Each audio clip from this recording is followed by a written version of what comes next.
Hi guys, we're still continuing with elasticity, but now we're focusing on the okay, so remember before we get to the business of today, elasticity is all about measuring the responsiveness or the sensitivity of the change of the dependent variable, which is our quantity, to a change in the independent variable, which is the price, or a determinant of or demand or supply, right?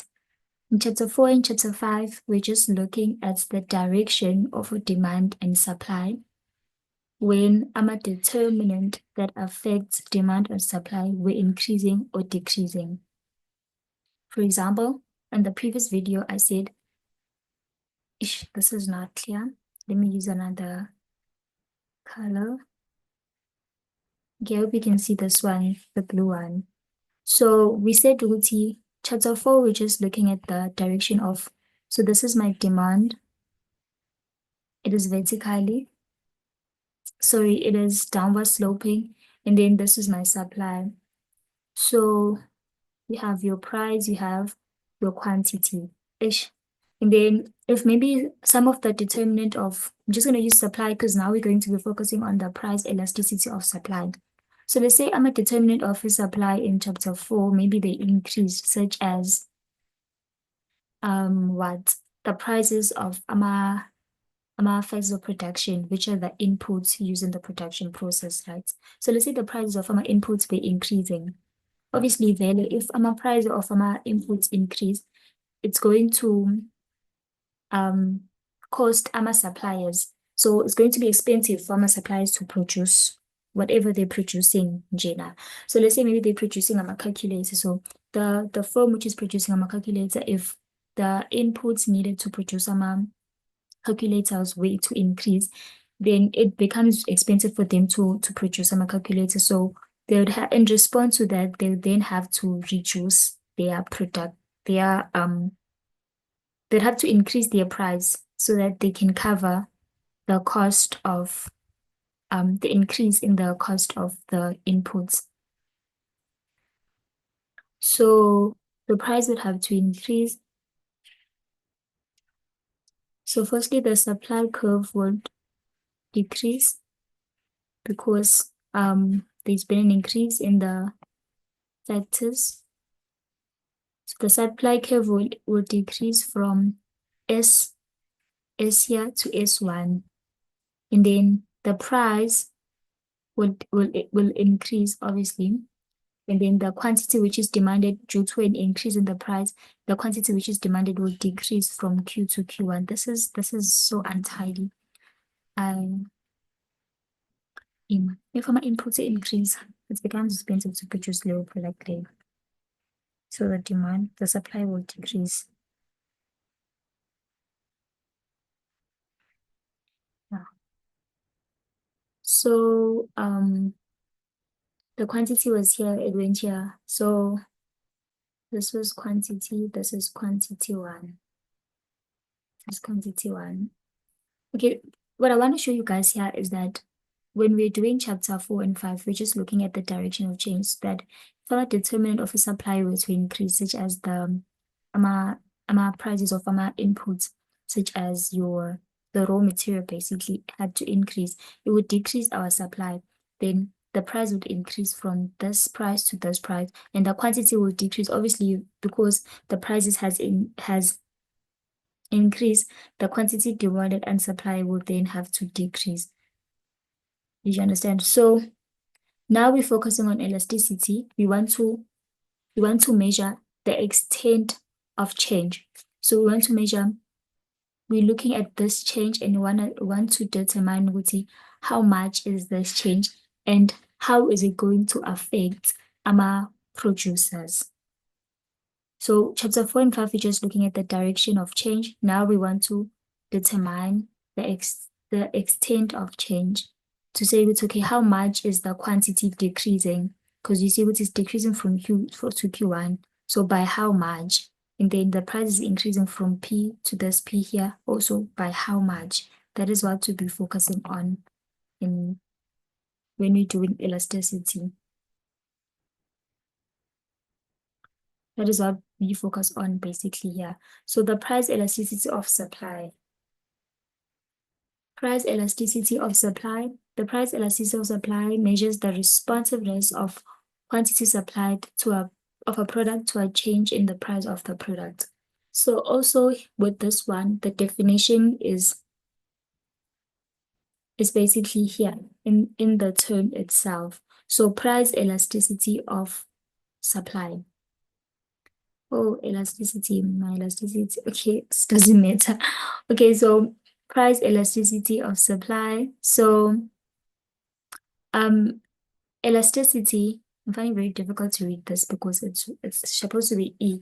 But like elasticity, we know it measures the responsiveness or the sensitivity of a change in the dependent variable, which in this case, because it's price elasticity of supply, your dependent variable then becomes your quantity supplied. So a change in the independent variable, which is here, it's your price. So the definition is price elasticity of supply.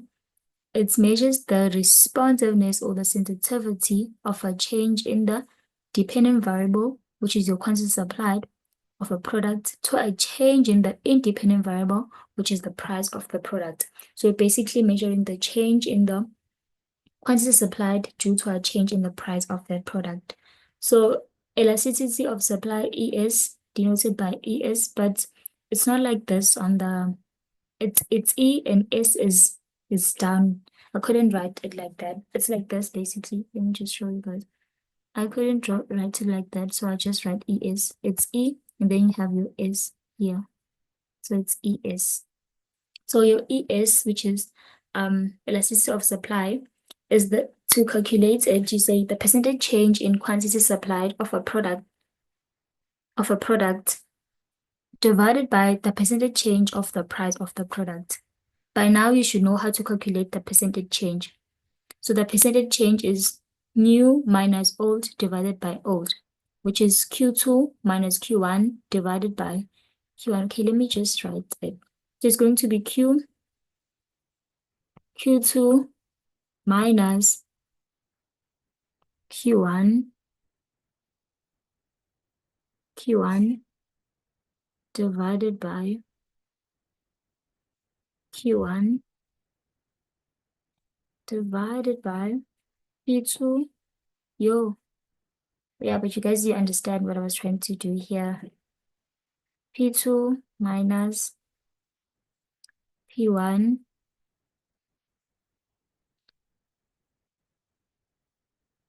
I shade I divided by P1. Basically, this part here, this part is for this one.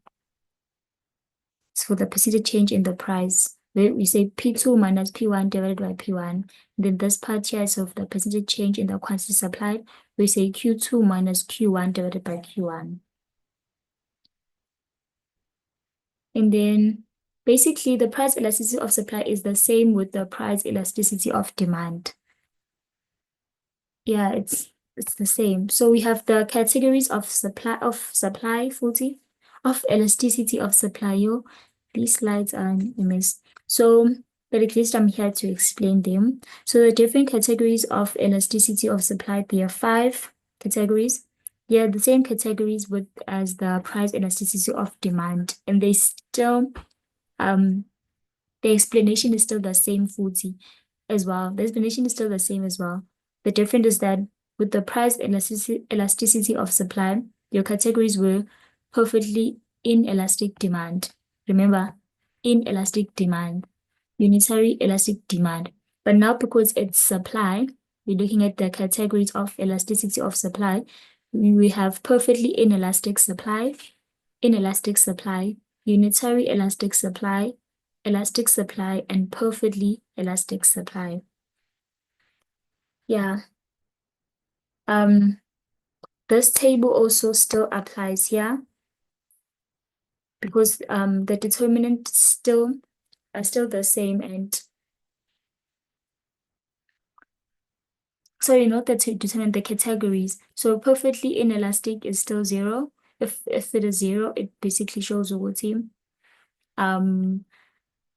because now we're looking at the suppliers. The suppliers will sell that product regardless of the changes in the price. Inelastic is between 0 and 1. Unitary is 1. Elastic is it's greater than 1. And then perfectly elastic is infinity, is equal to infinity. So this is how the graphs look. So for perfectly inelastic supply curve, just put them all here together because the explanation is the same with the demand. It's just that now you replace demand with supply. So here you can see we have perfectly inelastic supply, and your supply curve is vertical, meaning that the suppliers here are not and would not are not sensitive to price change. They will still supply at this quantity here, regardless of a change in price. So the price can increase up to infinity. The suppliers will still supply at this quantity here. So remember with the price elasticity of demand, I said the consumers will still demand at this quantity regardless of the price. It's still the same thing. It's just that you replace all demand with all supply, basically. And then your price elasticity of supply is 0. And then inelastic supply also, remember from your inelastic demand was like this. It wanted to be horizontal, just like her mother, which is perfectly inelastic. So and then inelastic demand was like this, wanted to be horizontal, but is not horizontal, right? So because supply the thingy, the curve of the supply curve is upward sloping, indicating that there's a direct relationship or positive relationship between the price and the quantity. To say good, if the price is increasing, the quantity is also increasing. Do you remember that from chapter 5? So in elastic supply, the with the inelastic supply again, we say that here.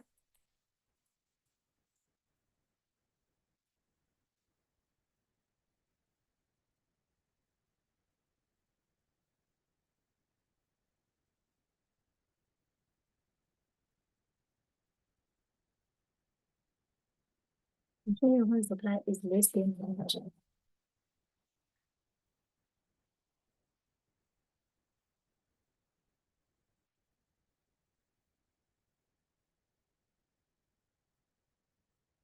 So we said here, okay, let me just take you back to this one. Remember this is demand, inelastic demand. So remember here we said there's a greater percentage change in the price, and there's a smaller percentage change in the quantity demanded. Do you remember that? Sharp. So with this one, with the inelastic supply, it's still the same thing. It's just that now there's a greater change in the there's a greater percentage change in the price, and there's a smaller percentage change in the quantity. So the percentage change in quantity is smaller than the percentage change in the price. So it's just this, but now you replace quantity demanded to quantity supplied here. So a greater percentage change in the price leads to a smaller percentage change in the quantity which is supplied. And here we said this is because with the demand, we said this indicates the quantity demanded does not respond strongly to changes in price, indicating that as much as the price will increase by a greater percentage, the demand will also decrease, but not by a greater percentage. It would decrease by a smaller percentage. Same thing here. If the price were to increase, it will increase by a greater percentage, and your demand will decrease by a smaller percentage. So as much as as much as the quantity supplied, not the demand, as much as the quantity supplied will decrease, it will decrease by a smaller percentage, meaning that the quantity supplied here does not respond strongly to price change. And with the inelastic demand, we said the quantity demanded does not respond strongly to pricing. That is why I'm saying price elasticity of supply. If you understood price elasticity of demand, it is easy to understand price elasticity of supply because it's just the same information. You're just replacing demand with a supply. Also, when we come here, it's the same thing. Remember from price elasticity of demand. I hope I'm not confusing you guys by including the price elasticity of demand. I'm just including it because I want to show you the relationship and that it is the same thing. It's just that they've used supply and that one was demand. So unitary elastic, we said a percentage change in price is exactly the same as the percentage change in quantity demanded. Right? Do you remember? So same with the unit elasticity of supply. The percentage change as it starts here from the what's this? From the margin, from the origin. It starts from the origin, which is 0, to indicate that, and also be careful with the inelastic supply, it starts from the quantity excess, while unitary start from 0. So here they said um no, they didn't say. We know that unit elasticity, the elasticity of supply will be equal to 1, meaning that a 10 percentage change in the price will be the same as the percentage change in the quantity supplied. Yeah, that's just it.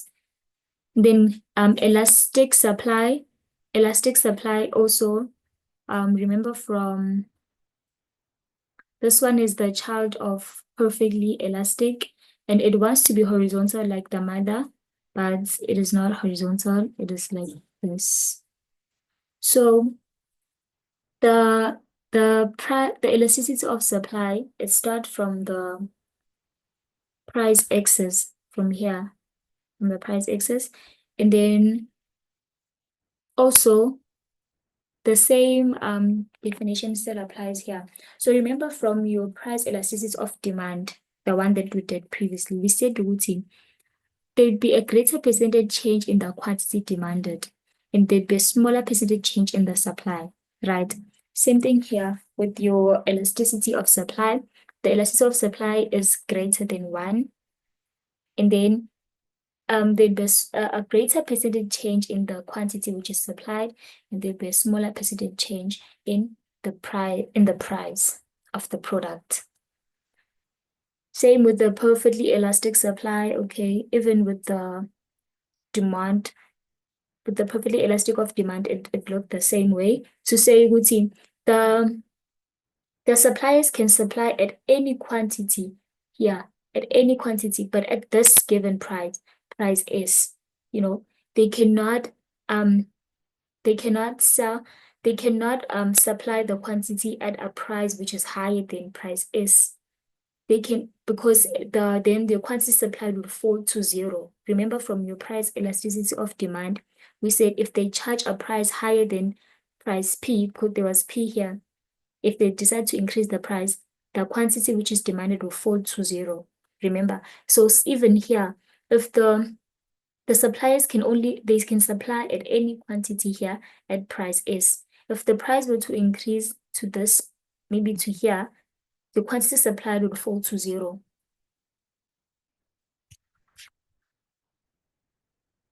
Yeah, so it's with the graphs. I think the one thing you have to know here is that because the explanation is the same with the price elasticity of demand, but the only difference is the graphs. The graph here inelastic supply near elastic supply.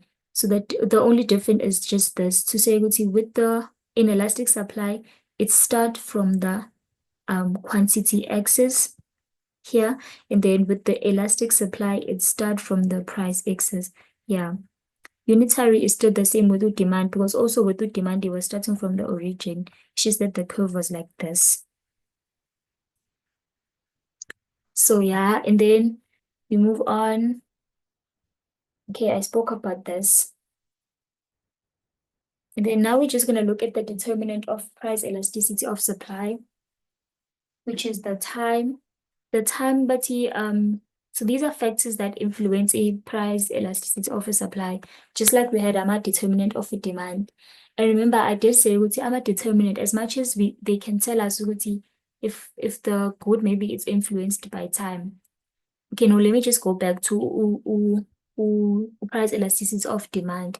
Remember, one of the determinant was necessities, which is that those essential good. And they said I'm essential good, they have an inelastic demand. So we concluded to say ukuthi as much as the determinant can tell us about the elasticity of that particular product, we can't rely on them because there are some goods which may fall under maybe. For instance, I remember the example I used. I said, ukuthi, there are some goods which may, such as your HD TV, it can fall under a substitute, it can also be a necessity for some people. It's also a durable good. So it falls under three determinants of demand, right? If you didn't watch my previous video of price elasticity of demand, you might not get what I'm trying to say, but I'll just try to explain it so that it is clear. And also, please go and watch the video so that you understand what I'm talking about. Okay, back to what I was saying to say, ukuthi, your HDTV may fall under these three determinant of demand, right? And all of them, they tell us different things about. So for necessities, they said ukuthi, the price elasticity of demand for goods which are necessities is inelastic. Remember, while for durable goods, they said ukuthi the price elasticity of demand for durable good is elastic. Already, this is contradicting itself. So which is why we said ukuthi we can't rely on a determinant in order to determine elasticity. We have to do calculations. So same thing applies here. We're going to look at some determinant of price elasticity of a supply, right? For time, they say in the short run, ama goods have an inelastic supply, and in the long run, they have an elastic supply. Sharp. This may be true, but in order to make sure ukuthi this is accurate, you have to calculate the price elasticity of supply. Then if you get your answer to be less than one, you can say it's okay, this is an inelastic good, therefore one of the determinant can be the price because it is an inelastic good after you've done your calculation. So it's very important to do your calculation. You can know a determinant of elasticity of supply, but also do a calculation first, and then you can say it's okay, this is the determinant of supply, which is maybe yeah. Okay, so time, they're saying here, the price elasticity of supply depends on the length of time that has elapsed since the change in the price. In the short run, most supply curves are inelastic, as suppliers do not have sufficient time to respond to a price change. And in the long run, they can now adjust their level of production and respond to changes in price, and then their price elasticity of supply can then be elastic. So the example here, they used farmers, producers of maize meal, and so I'm just gonna arrange here vegetables because I'm gonna use that example. I think it's very easy. It'll be easy for me to explain. So with vegetable, guys, you know that okay, so in the short run, if the price of vegetables were to increase, in the short run for suppliers, because now we're looking at the price elasticity of supply. For suppliers in the short run, if the price of vegetable were to increase, they will not be able to respond to the price change, which is why we say ukuthi, the price elasticity of supply will be inelastic. They will not respond strongly to price change. Why? Because vegetables, they need to be planted and then harvested, and then you can sell them. So it takes time to grow these products, vegetable. But in the long run, they would have harvested, they can now be able to sell. So in the long run, they can now be able to respond to the changes in the price. So then it then now becomes the price elasticity of supply then now will become elastic. I hope you guys got that example. I wasn't actually hearing myself. So let me just do this other one for factories. So factories that maybe like deal with gold or aluminium, maybe to produce jewelry and everything. So gold, it has to be mined, right? So in the short run, if the price of gold were to increase, it will be difficult for our producers to immediately respond to price change. Because remember, if the price increase, Pela, producers have to increase their supply. Due to the law of supply, there's a direct relationship. Do you guys remember that? There's a direct relationship, which is why I'm saying if the price were to increase in the short run, producers can't just increase their supply because um um because of things such as gold, it has to be mined, it has to be, I don't know, maybe cleaned, and then things have to be done in order to produce the final products, which will be the actual jewelry that you'll purchase. So in the short run, if the price increase, they can't immediately respond to a price change. But which is why in the short run, then the price elasticity of supply is inelastic. While in the long run, they can now respond to price change because they've mined the gold, they have done whatever it has to be done, and then they have the final product, which is the jewelry. We can now purchase that jewelry. So in the long run, it then becomes the price elasticity of supply then becomes elastic because of the time that has elapsed, and they are able to respond to the changes in the price. So that is how time influences a price elasticity of supply. In the short run, it is inelastic, and in the long run, it is elastic. But do not rely on this. Do AMA calculations, then make your final conclusion. And then expectations, one of the factors that influence supply or the determinant of price elasticity of supply, expectations. They say expectations of higher prices will result in increased supply. So if the supply expects the prices are going to increase, the law of supply, the higher the price, the higher the supply. They're going to increase their supply, meaning that if producers expect a price decrease in the long run, they will reduce their production capacity. Same thing for the law of supply. The lower the price, the lower the quantity, which is supply. In such conditions, supply tend to be more elastic. Yeah, you can just know this, but guys, do the calculations. Don't cram ukuthi time in the short run it's inelastic, in the long run it is inelastic. Sharp, you can cram here, but what is the thingy? What is happening? What is the figure that you're getting?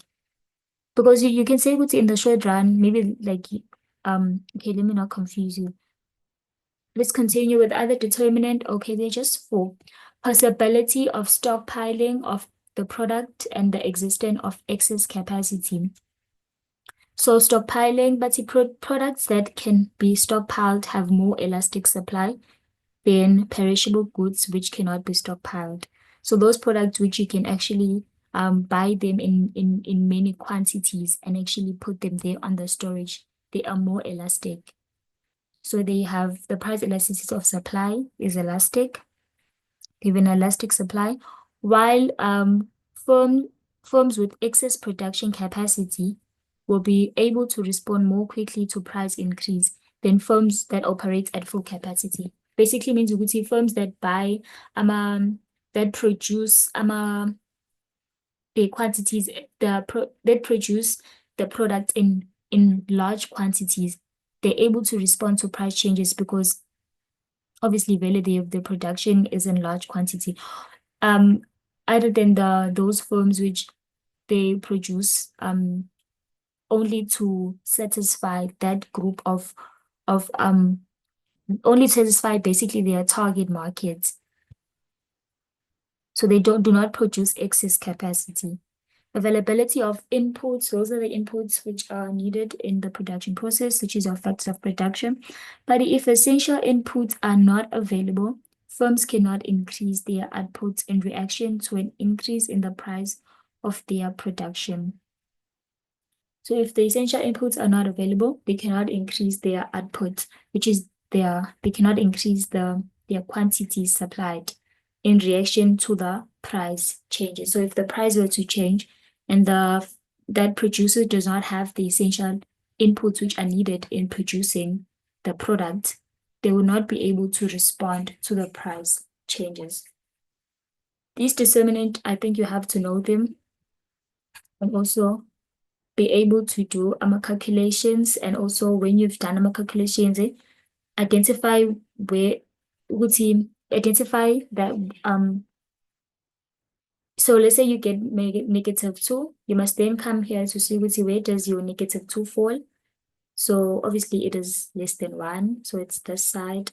Then you can then say, okay, is it a is that good perfectly inelastic, inelastic or unitary elastic, or elastic or perfectly elastic? So after getting their figure, you come here to determine what type, what category of price elasticity of supply does that product fall under. And then, yeah, that's just it, guys, with the price elasticity of a supply. And to calculate the price elasticity of a supply, you just say percentage change in quantity supplied over the percentage change in the price. Yeah, guys, that's just it. And it's the same as with the price elasticity of demand. The only difference is here. The only difference is here, inelastic supply and elastic supply. Because this one, it starts in the thingy, the quantity excess. Elastic supply, it starts in the price excess. But the explanation is the same.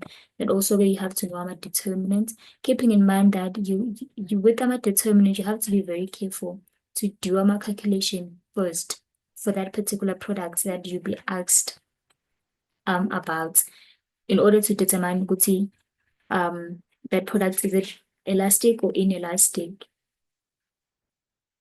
Because just cramming time in the short run is elastic, time in the long run is sorry, in the short run is inelastic, in the long run is elastic.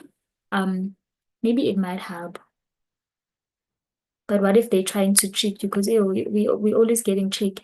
So yeah, guys, that's it. I hope you find this video to be helpful. I'm going to be uploading another one on the third type of price elasticity of on the elasticity of demand, which is cross elasticity of demand and income elasticity of demand. So do watch out for another video. Good luck, guys, on your preparation for the test, and yeah, good luck.